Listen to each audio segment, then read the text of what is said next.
বিষয় নিয়ে অনেকের মধ্যে খুব এমনকি হাসাহাসি পর্যন্ত বন্ধু মহলে চলতে থাকে, অনেকটা পারিবারিক কাপলের মধ্যেও চলে যে পুরুষ না মেয়ে কাদের যৌন চাহিদা বেশি থাকে, এবং অনেকে এইটাই পুরুষরা অনেক সময় চিন্তা করে থাকে, এবং মেয়েদের ক্ষেত্রে অনেকে আপনার গুগল সার্চ করে বা অনেক ক্ষেত্রে দেখা যায় বই ঘাটাঘাটি করে চিন্তা করে যে না, মেয়েদের ক্ষেত্রে যৌন চাহিদাটা বেশি থাকে কোন বয়স পর্যন্ত।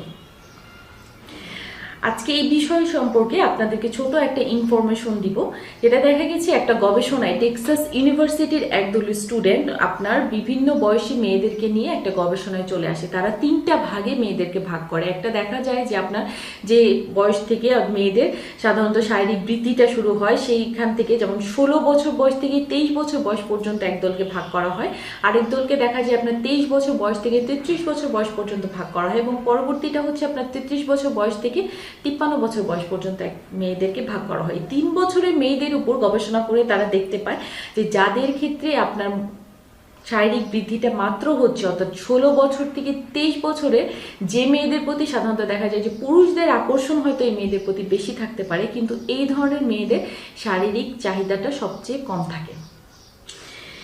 এদের তুলনায় যারা 23 থেকে 33 বছর বয়সে পৌঁছায় তখন দেখা যায় যে এদের থেকে শারীরিক চাহিদাটা অনেকাংশেই বেড়ে যায়। তো অনেকে দেখা যায় যে এই বয়সটাকে অনেকে চিন্তা করে যে এটা হচ্ছে বিয়ের উপযুক্ত সময়।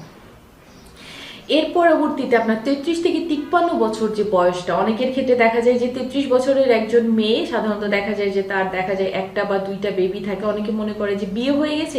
ছেলেদের ক্ষেত্রে এটা স্পেশালি হয় যে বিয়ে হয়ে যাওয়ার পর অনেক পুরুষদের ক্ষেত্রে অনেকাংশে আপনার যৌন চাহিদাটা কমে আসতে পারে, কিন্তু ওই গবেষণায় দেখা গেছে যে 33 বছরের পরে যে নারীরা থাকে তাদের যৌন চাহিদাটা সবচেয়ে বেশি পরিমাণে থাকে।